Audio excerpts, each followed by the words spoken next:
Hello दोस्तों, नमस्कार। स्वागत है आपका एक नए वीडियो में।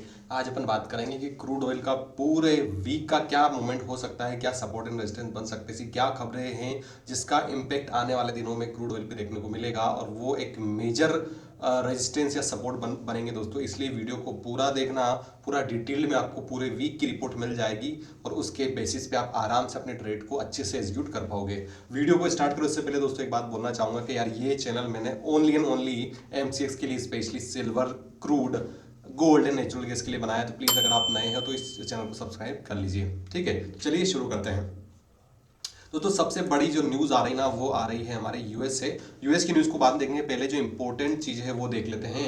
आपको पता है क्रूड ऑयल में फॉल हमें देखने को मिला, क्यों? क्योंकि मिडिल ईस्ट की जो टेंशन है उसमें ईजिंग देखने को मिली। अभी जैसा बोला जा रहा था कि वापस हमला कर सकता है इसराइल, ऐसा नहीं हुआ है। और दूसरा सबसे बड़ी जो नेगेटिव न्यूज रही दोस्तों गोल्ड क्रूड के प्राइसेस में के लिए वो रही कि यूएस का जो स्टॉक पाइल्स है वो बहुत बढ़ चुका है, जिससे क्या हुआ, एक बेरिश मार्केट प्रेशर वो देखने को मिला। इसका मैं आपको थोड़ा एक्सटेंसिवली कवर करूंगा इस बात पे। दूसरा जो अच्छी न्यूज रही क्रूड ऑयल के लिए, बुलिशनेस के लिए, कि वो सप्लाई डिस्ट्रप्शन हुई रशिया और कजाकिस्तान में। बट ये एक टेम्पररी सपोर्ट है दोस्तों, आप समझ रहे हो, क्योंकि अगर सप्लाई डिस्ट्रप्शन हुई, ड्रोन अटैक हुआ, तो ये तो बहुत ही जल्दी नॉर्मलाइज हो जाएगा। क्योंकि आपको पता है कि रशिया और यूक्रेन की पीस टॉक कंटिन्यूसली चल रही है। उसके बाद में जियो पॉलिटिकल अनसर्टेनिटी है और पोटेंशियल रशियन सैंक्शन रिलीफ हो सकता है, इसके कारण से भी हमें और गिरावट देखने को मिल सकती है। ये नेगेटिव न्यूज है प्राइसेस के लिए। वहीं अगर जो रोबस्ट डिमांड आ रही है यूएस एंड चाइना के लिए, ये भी क्या कर रही है, प्राइसेस को न्यूट्रल कर रही है। तो कहीं ना कहीं दोनों चीजें देखने को मिल रही है दोस्तों। ऐसी खबरें जो बुलिशनेस बरकरार करे क्रूड ऑयल के, वो भी देखने को मिल रही है, और जो नेगेटिव बेरिशनेस लेकर आए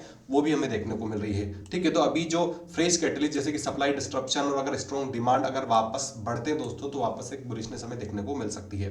तो चलिए अब हम यूएस की चीजें देख लेते हैं दोस्तों, क्योंकि ये मुझे लगता है बहुत इंपैक्ट करने वाला है। चीजें छोटे स्तर पर हो रही है दोस्तों, बट ये बहुत ज्यादा मेजर इंपैक्ट करेगा दोस्तों। अभी एक यूएस की इन्वेंट्री की रिपोर्ट आती है, उसमें बोला जाता है कि जो उनका जो क्रूड ऑयल इन्वेंट्री है 4.6 मिलियन बैरल्स का जंप हमें देखने को मिला है। और 4.1 मिलियन बैरल्स 4.1 प्रीवियस वीक में था, और इकोनॉमिक्स एक्सपेक्ट कर रहे थे कि मात्र 3 मिलियन बैरल बढ़ेगा। आप समझ रहे हो कि 4.1 4.6 मतलब आने वाले सप्ताह में और इन्वेंट्री बढ़ सकती है। उसका मेजर रीजन है दोस्तों, डोनाल्ड ट्रंप ने बोला है कि क्लियरली ज्यादा से ज्यादा प्रोडक्शन करो ताकि हम क्रूड ऑयल के प्राइसेस क्या कर सके, कम ला सके। जितने ज्यादा क्रूड ऑयल के प्राइसेस कम होंगे दोस्तों, उतना ज्यादा इन्फ्लेशन यूएस में कम होगा। ठीक है, और इन्फ्लेशन कम होगा मतलब फेड रेट जो है आपकी, वो उसमें कटौती हमें देखने को मिलेगी। फेड रेट कम होगी मतलब ज्यादा पैसा मार्केट में आएगा और यूएस की इकोनॉमिक्स में एक जंप हमें देखने को मिलेगा। तो ये पूरा एक प्लानिंग के साथ में काम हो रहा है, इसलिए आपको कोशिश होना है क्रूड ऑयल में। अगर यहाँ पर जो कुछ नेगेटिव न्यूज नहीं आती है ना, जैसे कि फॉर एग्जांपल सप्लाई डिस्ट्रप्शन हो गई, ऐसी न्यूज नहीं आती है, तभी जाके आपको बुलिश में बैठना है, वरना वरना प्रॉब्लम हो सकती है दोस्तों। अच्छा खासा बेयरिश फॉल हमें यहाँ पर देखने को मिल रहा है, क्योंकि यूएस के साथ में अगर मान लीजिए रशिया के ऑयल पे भी सेंक्शन हट जाता है, वहीं अगर मिडिल ईस्ट की टेंशन भी कम हो जाती है, तो डेफिनेटली इंपैक्ट हमें देखने को मिलेगा। तो आई होप आपको सारी चीजें समझ में आ गई दुनिया में क्या चल रहा है।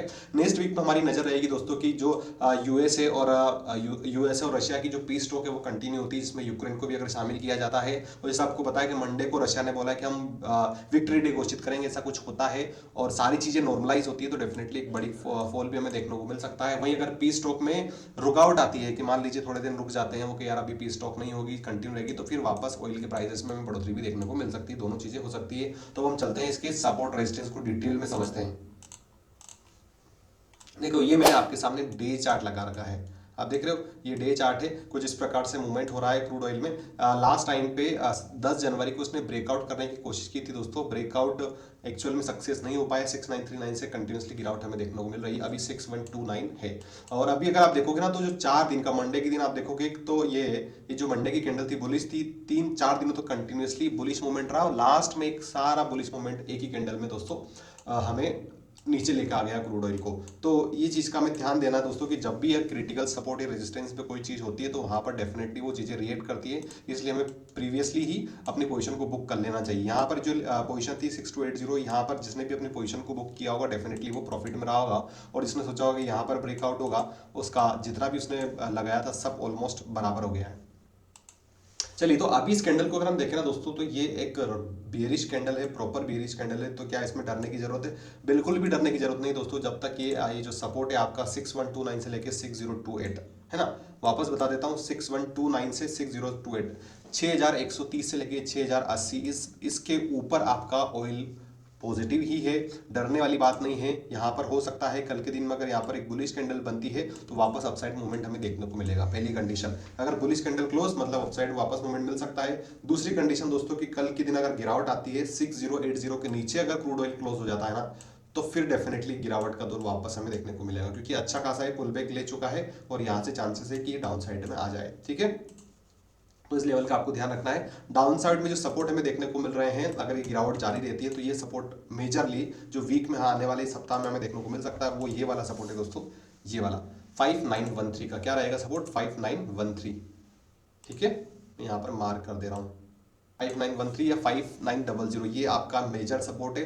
पर इसके लिए कब गिरावट होगी दोस्तों, जो 6080 के नीचे मार्केट आपका क्लोजिंग दे देगा, तो फिर 5899 और उसके बाद में जो नीचे वाला सपोर्ट दिख रहा है वो है 5763। तो ये दो लेवल्स बहुत इंपॉर्टेंट है। 6080 रुपए की, 6080 से गिरावट मतलब 58900, 5890 और फिर उसके पीछे 5800 के लेवल्स भी हमें देखने को मिल सकते हैं। वहीं अपसाइड की अगर बात करें दोस्तों, तो एनी हाउ यहाँ पर एक बुलिश कैंडल बनना चाहिए मंडे के दिन, अगर जो बुलिश में है तभी जाके यहाँ पर अपसाइड मूवमेंट देखने को मिलेगा। चलिए अब हम इसके 1 आवर चार्ट में सपोर्ट एंड रेजिस्टेंस एग्जैक्टली निकाल लेते हैं कि कैसे कहां पर क्या मूवमेंट हो सकता है।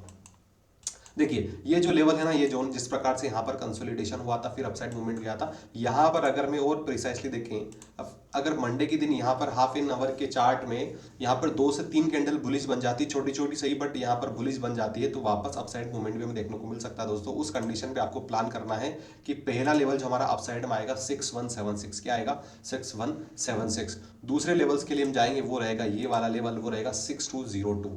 ठीक है, तो ऑलमोस्ट 25 पॉइंट ऊपर है यहाँ से 6176, 6202, ये दो लेवल बहुत इंपॉर्टेंट है दोस्तों अपसाइड में। और यहाँ पर भी अगर सस्टेन कर जाता है ना, तो फिर भी इन वर्स्ट केस 6223 भी जा सकता है।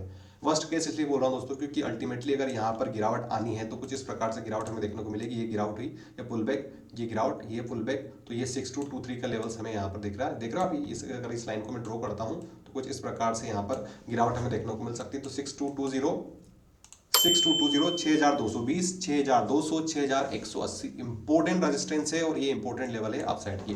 डाउन साइड की अगर मैं बात करूं तो ये 6130 के लेवल अगर ब्रेक कर गई है ना, तो फिर वापस हमें 6080 के लेवल्स के लिए प्लान करेंगे। और 6080 भी अगर ब्रेक हो गया दोस्तों, तो फिर आप देख रहे हो ये जो लेवल है 6045 और उसके बाद में 6000 मतलब 6000 के लेवल भी हमें यहाँ पर देखने को मिलेंगे। ठीक है, तो ये डाउन साइड के और अपसाइड के लेवल्स मैंने आपको बता दिए मंडे के दिन में। और अगर ओवरऑल मैं डे का बताऊं तो मैंने आपको क्लियर कर दिया है कि चीज़ें थोड़ा सा बियरिशनेस हावी हो सकती है अगर यहाँ पर चीज़ें कंट्रोल में नहीं रहती, और ये सारी लेवल्स हमें देखने को मिल सकती है दोस्तों। डाउन साइड के लिए 6080 इंपॉर्टेंट लेवल है डे के हिसाब से। अगर क्लोजिंग देता है मंडे के दिन तो सारी लेवल नीचे की है 6000, 5900, 5890 और फिर अल्टीमेटली 5773, 5800 रुपए के लेवल भी हमें देखने को मिलेंगे। इसलिए आपको थोड़ा सा कोशिश रहना, अगर लॉन्ग टर्म प्लानिंग कर रहे हो तो सारी लेवल्स को आप ध्यान में रख के ही प्लान करिएगा। तो चलिए ये था डिटेल्ड वीडियो क्रूड ऑयल का। आई होप आपको वीडियो पसंद आया होगा दोस्तों। अगर आपको इन सारी जो क्रूड ऑयल की अपडेट्स रेगुलरली चाहिए, day by day, hour by hour, तो आप मेरे टेलीग्राम चैनल को ज्वाइन कर सकते हैं। वहां पर मैं सारी चीजें आपको बता देता हूँ, क्योंकि यहाँ तो मैं आपको वीकली एनालिसिस कर रहा हूँ, पर वहीं अगर आपको डेली रेगुलरली अपडेट चाहिए तो उसमें मैं आपको क्या करता रहता हूँ, इन सारी खबरों का फिल्टर लगा के जो एग्जैक्ट चीजें होती है जिससे क्या बियरिश मूवमेंट आ सकता है या बुलिश मूवमेंट आ सकता है, वो सारी चीजें मैं वहां पर अपडेट कर देता हूं। तो इसलिए प्लीज आप टेलीग्राम चैनल को ज्वाइन कर लीजिएगा, वहां पर आपको बहुत हेल्प मिलने वाली है। तो चलिए इसी के साथ इस वीडियो क्लोज करते हैं। जय भारत, वंदे मातरम।